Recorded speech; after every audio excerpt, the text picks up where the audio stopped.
एक बार फिर से आपका मेरे YouTube चैनल पर तहे दिल से स्वागत है।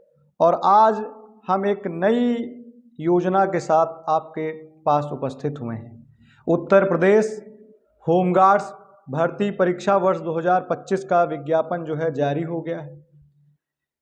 41,424 कुल पद हैं। जिलेवार कार्यक्रम जारी किया गया। हर एक जिले में अलग अलग स्तर पर अलग अलग लोगों के लिए अलग अलग स्तर पर वैकेंसियां दी गई हैं, जिसका लिखित परीक्षा का पाठ्यक्रम जो है हम आपके सामने आज की पहली क्लास में जो है लेकर आए हैं। आपकी पूरी की पूरी परीक्षा जो है सामान्य ज्ञान पर आधारित परीक्षा है। प्रश्नों की संख्या 100 होगी, 100 अंक होंगे, वस्तुनिष्ठ प्रकार के सारे प्रश्न होंगे और 2 घंटे का आपको समय मिलेगा। तो आप इसके लिए तैयार हो जाएं। प्रत्येक प्रश्न के लिए 1 अंक निर्धारित है।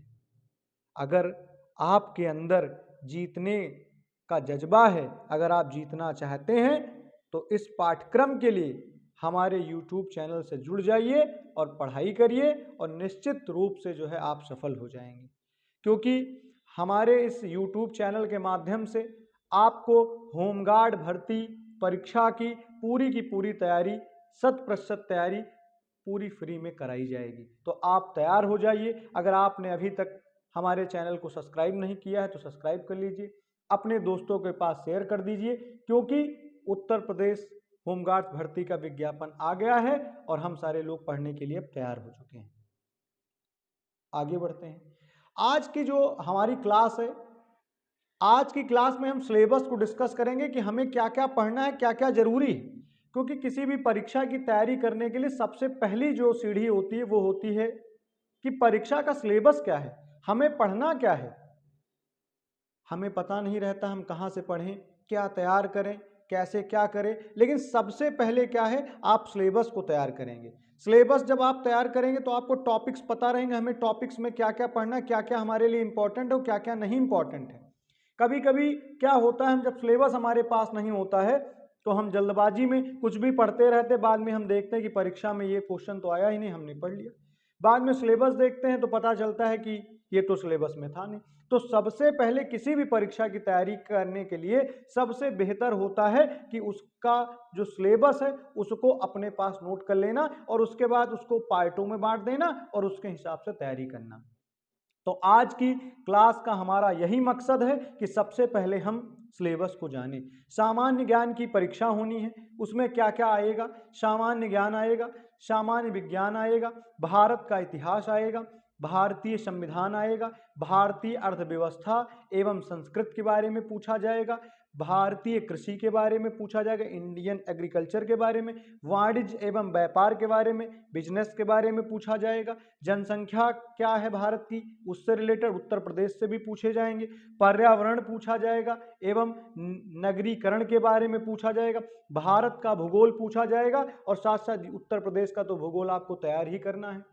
उत्तर प्रदेश के प्राकृतिक संसाधन के बारे में पूछा जाएगा कि उत्तर प्रदेश के प्राकृतिक संसाधन कौन कौन से हैं, उनकी क्या विशेषताएं हैं, उनका संबंध कैसे है।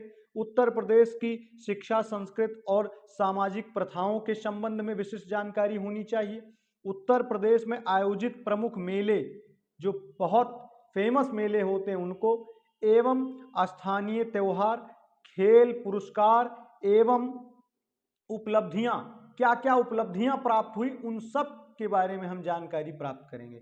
फिर क्या है, उत्तर प्रदेश में राजस्व रेवेन्यू की स्थिति क्या है, पुलिस व सामान्य प्रशासनिक व्यवस्था क्या है, मानवाधिकार क्या है, मानवाधिकार से रिलेटेड बातें, आंतरिक सुरक्षा तथा आतंकवाद से रिलेटेड क्वेश्चन पूछे जाएंगे, भारत और उसके पड़ोसी देशों के बारे में हमें जानना है और उनके बीच में क्या संबंध है उनको भी जानना है, राष्ट्रीय तथा अंतर्राष्ट्रीय महत्व, इसके अलावा के समसामयिकी विषय के बारे में जानना है, राष्ट्रीय तथा अंतर्राष्ट्रीय संगठन के बारे में जानना है और इसके अलावा क्या जानना है, पुरस्कार और सम्मान, देश की राजधानियां पता करनी है, देश पता करने हैं, उनसे रिलेटेड मुद्राएं पता करनी है, महत्वपूर्ण दिवस की जानकारी प्राप्त करनी है, ये भी बहुत इंपॉर्टेंट है।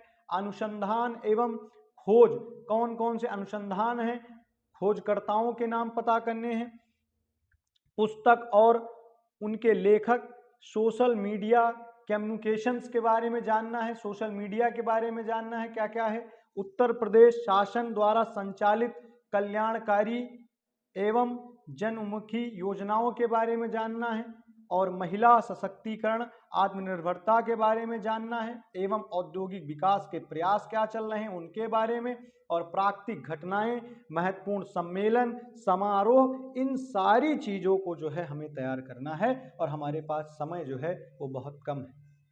हमारे YouTube चैनल पर प्रतिदिन सारे सब्जेक्टों की क्लासें चलाई जाएंगी, इतिहास की भी, भूगोल की भी, स्टैटिक जीके की सारी क्लासें जो है चलाई जाएंगी। आप यहाँ जुड़िए, लोगों के पास शेयर करिए और लोगों को जोड़िए। और हम क्योंकि फ्री में आपके लिए जो है ये बैच लेकर आए हैं। इस बैच का नाम है सफलता बैच। इसके माध्यम से आपको सफल होना है, क्योंकि जीतने के लिए जरूरी है हार का डर ना होना, और सफलता के लिए जरूरी है मेहनत का पसीना बहाना। तो इसलिए तैयार हो जाइए। कुल पद कितने हैं? 41,424 पद। तो तैयार हो जाइए हमारे साथ और हम सारी चीज़ों को आसान कर देंगे। आइए हम लोग क्लास में बढ़ते हैं और आज की पहली क्लास में जो है आपका स्वागत है। महत्वपूर्ण संगठन की हम लोग चर्चा करने जा रहे हैं और हमारे बैच का नाम क्या है? सफलता बैच, क्योंकि हमें सफल होना है। और उत्तर प्रदेश होमगार्ड भर्ती परीक्षा वर्ष 2025 का सबसे इंपॉर्टेंट जो चैप्टर है महत्वपूर्ण संगठन, उसको लेकर जो है हम आपके पास उपस्थित हो चुके हैं। हम बात कर रहे हैं, हमारा सबसे पहला महत्वपूर्ण जो संगठन है संयुक्त राष्ट्र संघ है, जिसे यूएनओ के नाम से हम लोग जानते हैं। इंग्लिश में इसका नाम है यूनाइटेड नेशंस ऑर्गेनाइजेशन और हिंदी में कहते हैं संयुक्त राष्ट्र संघ, और इसका जो शॉर्ट फॉर्म है यूएनओ है।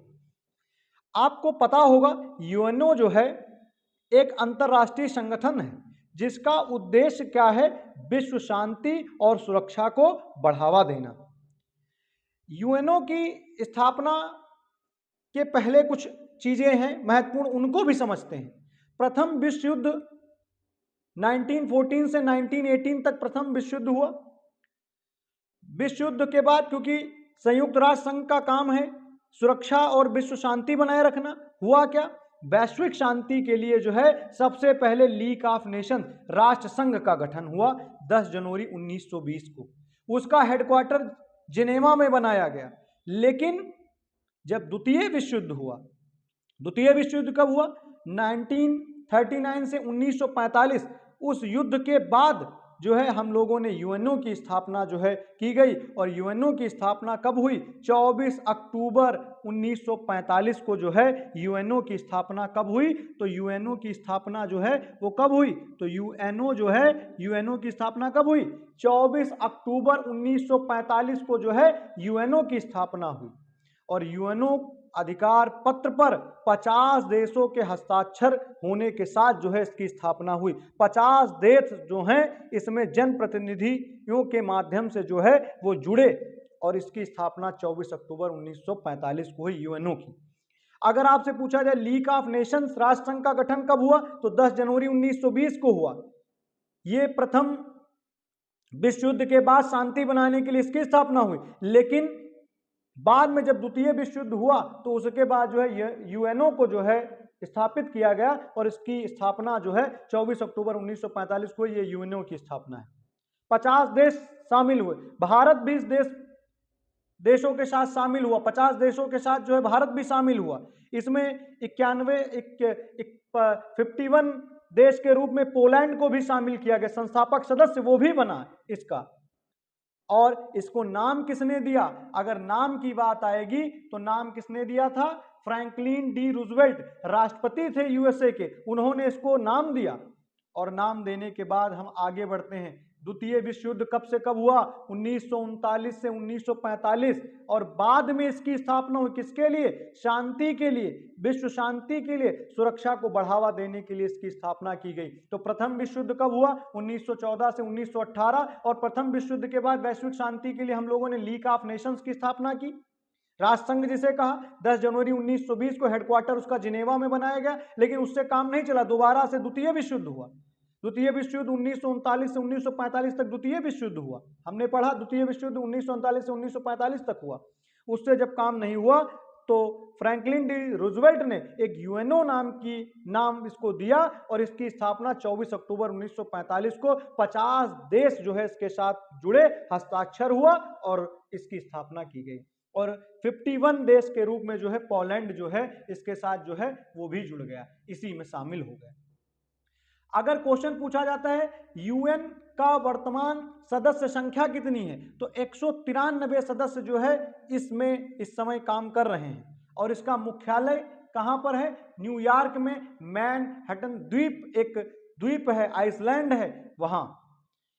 इसके लिए जमीन जो है रॉकफेलर ने जमीन जो है वो दान दे दी। रॉकफेलर नाम के एक बहुत बड़े उद्योगपति हुए, उसके लिए उन्होंने जमीन दान कर दी और ये बनकर कब तैयार हुआ? 1952 में जो है ये बनकर तैयार हो गया। 1952 में जब ये बनकर तैयार हुआ, यानी कि कैसे क्या हुआ? 1952 में 45 में स्थापना हुई, 7 साल जो है इसके कार्यालय को बनने में जो है 7 साल जो है वो लगे।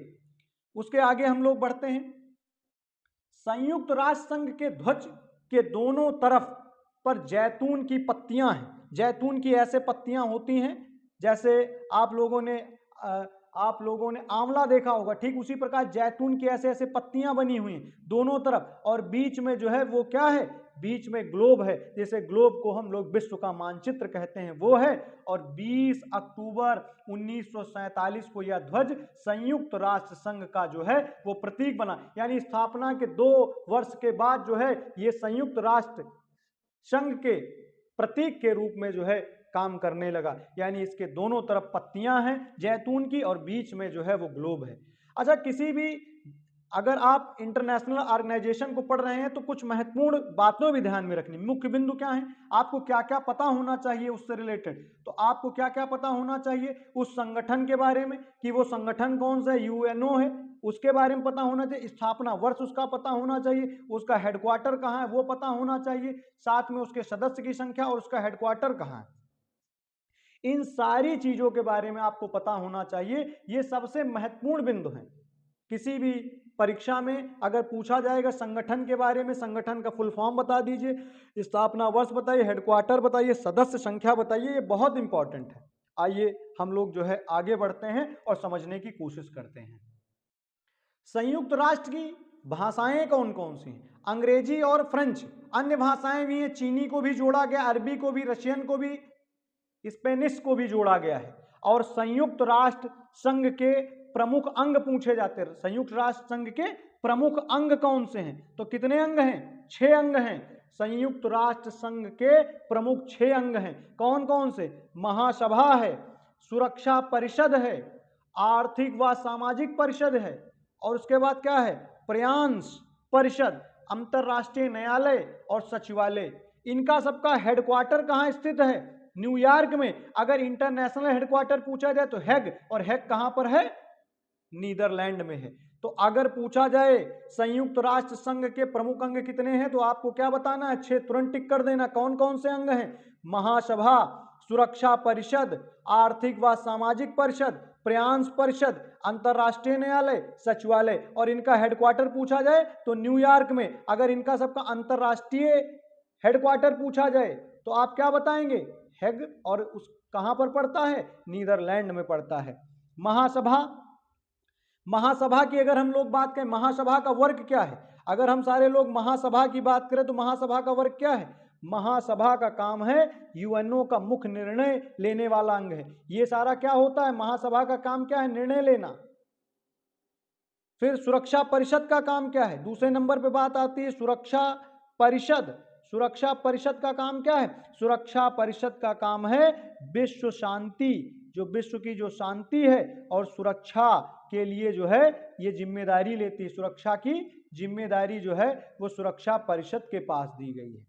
अगर हम सारे लोग बात करें आर्थिक और सामाजिक परिषद की बात, तो आर्थिक और सामाजिक विकास के लिए जिम्मेदार है आर्थिक व सामाजिक परिषद। उसके बाद 4 नंबर पर है अंतर्राष्ट्रीय न्यायालय की अगर बात की जाए तो अंतर्राष्ट्रीय कानून बनाने के लिए जिम्मेदार हैं। और अगर सचिवालय की बात की जाए तो यूएनओ का प्रशासनिक अंग है, यहाँ सारे के सारे जो है कार्य होते हैं, ये है। और इनका जो सबका जो प्रमुख है सचिव जनरल होते हैं, इनके सबके जो वो हैं सचिव जनरल होते हैं। और वर्तमान में उस समय कौन है, वर्तमान में जो हैं, वर्तमान में इसमें कौन काम कर रहे हैं, वर्तमान में एंटोनियो गुटरेस जो है इसके सचिव जनरल है, एंटोनियो गुटरेस। तो सचिव की हमने बात कर ली, सचिव कौन है, एंटोनियो गुटेरेस जो है इसके सचिव हैं। यूएनओ का मुख्यालय कहां पर पता चल गया, हेडक्वार्टर हमने बताया न्यूयॉर्क में है, अंतरराष्ट्रीय हेडक्वार्टर नीदरलैंड के हेग में बता दिया है। और इसके कोई अन्य कार्यालय और बहुत सारी एजेंसियां जो हैं वो दुनिया भर में जो है कार्य कर रही हैं। ये बहुत ही इंपॉर्टेंट इंटरनेशनल ऑर्गेनाइजेशन है, इससे प्रश्न पूछे जाते हैं और इससे संबंधित हमने आपको सारे प्रश्नों के बारे में बताया। इसका उद्देश्य क्या है, यूएनओ का मुख्य उद्देश्य विश्व शांति और सुरक्षा को बनाए रखना, राष्ट्रों के बीच में सहयोग को बढ़ावा देना, मानवाधिकारों की रक्षा करना, आर्थिक और सामाजिक विकास को बढ़ावा देना और अंतर्राष्ट्रीय कानून को विकसित करना और उसका पालन करना है। इन सब का ये विशेष कार्य है। तो आज की क्लास में हम लोगों ने जो है संयुक्त राष्ट्र संघ यूएनओ के बारे में पढ़ा और उसके की पॉइंट जान लेते हैं। यूएनओ की स्थापना कब हुई, 24 अक्टूबर 1945 को हुई। 50 देशों के प्रतिनिधियों ने संयुक्त राष्ट्र चार्टर पर हस्ताक्षर किए और इसकी स्थापना हुई।